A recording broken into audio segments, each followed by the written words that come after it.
But something about this automatic drip machine that strips me for who I am in this coffee world. When I think of the Mr. Coffee machine, I think about permission, not precision. But the Mr. Coffee machine just gets the fuck out the way. That's the liberating part about the Mr. Coffee machine. It's okay to let go, let loose, let it be what it is.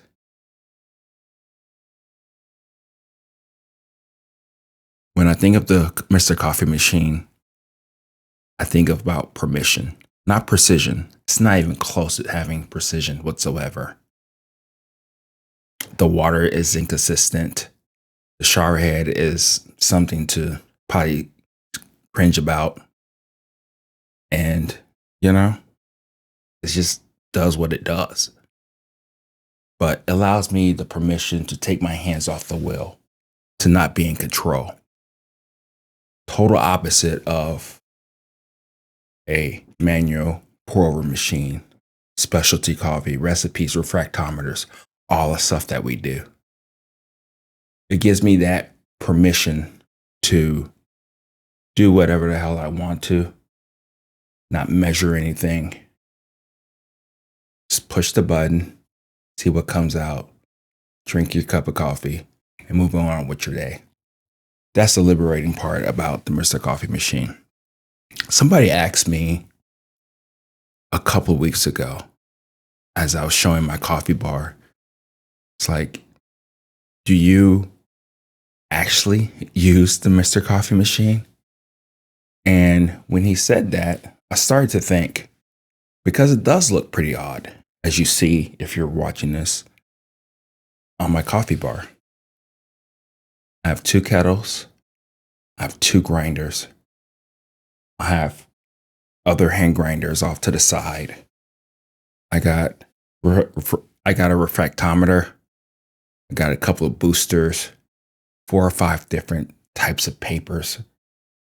There's things underneath the cubby too that I use from time to time. I got it pretty dialed in. And just looking at the machine, if you're really looking, it does look kind of odd. Like, what am I doing with that? Well, for one, that's mostly my wife's machine.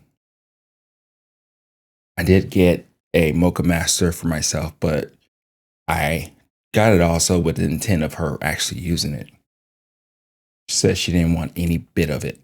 Nothing at all with that particular coffee maker, which is perfectly fine.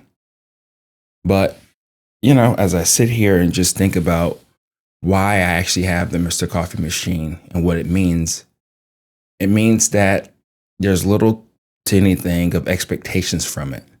For instance, just yesterday, I went ahead and made a cup of coffee from it. The only thing I did that somebody wouldn't probably do with the Mr. Coffee machine is that I went a little bit finer than what you're supposed to. I've talked about it before. Put a couple scoops in there, enough water for myself and my wife, and I pushed the button. I did add a paper filter to it too. And I just waited impatiently, actually. The brew took a lot longer than what I thought. And it just did its own thing. It didn't care about me. Oh yeah, that's right. I put tap water in there too. Which, I'm sure that's what people do with the Mr. Coffee machine or any type of automatic drip machine.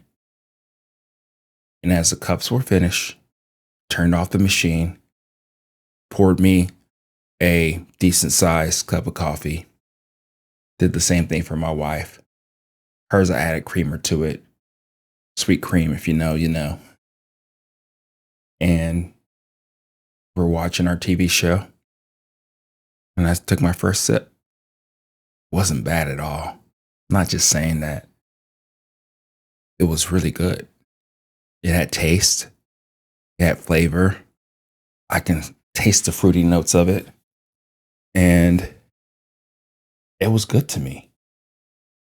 Didn't really measure anything out. I treated it as everybody else would, whoever has a Mr. Coffee machine or something similar. I didn't go down this whole specialty rabbit hole of trying to understand this machine or to make it more of my own by measuring every little thing out of it. I used to when I started to use it more. But then as the days and the weeks and even a year or so went by, just stopped caring about that stuff. It didn't really make it that much better. And sometimes I think about that. We have scales, measure everything out. I already know what a 1-to-15 ratio is. I know what that's going to really do for me. I know if I tweak this and tweak that, lower down the temperature, that brings out different things. I already know that. It's a lot of fun. But something about this automatic drip machine that strips me for who I am in this coffee world is very liberating. It's like it can do a good job on its own. With a couple of tweaks, it works out pretty well. So it's interesting, when I think about it and actually use it, I'm really happy with the way it does its things. Like I said before, the temperatures are all over the place. 170, 185, 200, back to 180. I tried to, put hot water in it to keep the water more consistent. That did help. But again, just like the mocha pot or Moccamaster, I don't want to fiddle with it. It's an automatic drip machine for a reason. It's one of those things to where there's a lot of things in life that we just take control over, that we just need to do the things that we have to do in order to feel alive, right? You kind of get that with the Mr. Coffee machine. You really do. Because for the most part, after you put whatever you do in the coffee machine, you're just waiting. And you're just hoping that whatever it comes out, whatever it produces, is actually tasty. And I would say 7 out of 10, it is. That's the liberating part about all of this. It really is, and it's one of those things to where I just kind of just think about why I'm doing all this stuff. Why does it matter? And I think the Mr. Coffee machine gives me that reminder of like, just hold back, Oki. What you're doing with coffee is cool. It's actually quite impressive that you figure it out or you're trying to figure out things. And as you do that,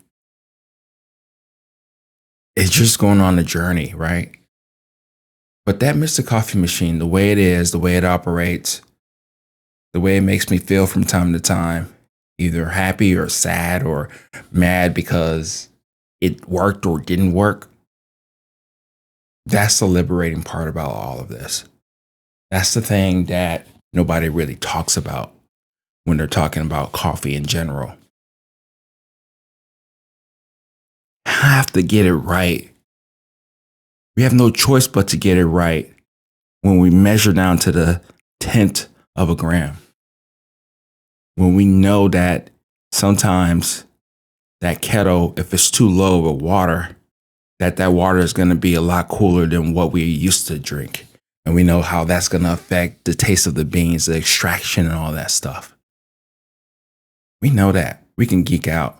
We know that if we use a 6 on the K Ultra, for the most part, it's going to work out really well for the coffees that we're using.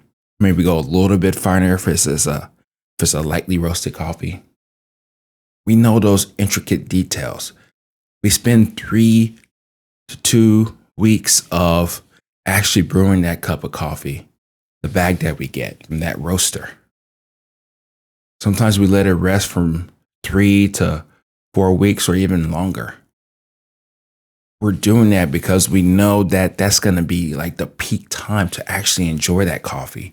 We're looking for that perfect cup of coffee. We're chasing that, that rainbow. And we get it. We get it a lot of times. Sometimes we get frustrated. But the Mr. Coffee machine just gets the fuck out the way. Does not care. Does not care about you. Doesn't care about me. It just brews a cup of coffee and that's it. So yeah, it looks weird looking at it right now on the coffee bar with the Olympia Cremina, the Moccamaster, the 2 kettles, the 2 grinders, and it's right there, smack in the middle. Close to being smack in the middle. I understand why people will look at the coffee bar and wonder why it's there. At first, I left it there because it allows me to test the coffee, to see what it's all about, see how other people are really drinking their coffee with the coffee that I have. It was like that at first. But then after a while, it started to become a distant memory, something that I didn't really think about. But then from time to time, when I had that time to actually sit there and accidentally just make a cup of coffee from the Mr. Coffee machine, I was happy. I was shocked. And then I realized is that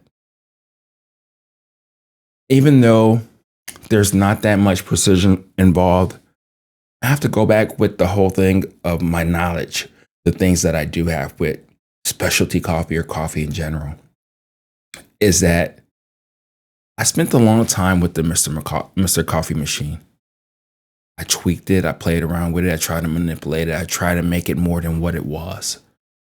But then when I started to realize is that that's the machine that it is, that no matter what I do to it, it's going to be doing the thing that it needs to do. And when I stopped fighting that, it started to talk to me.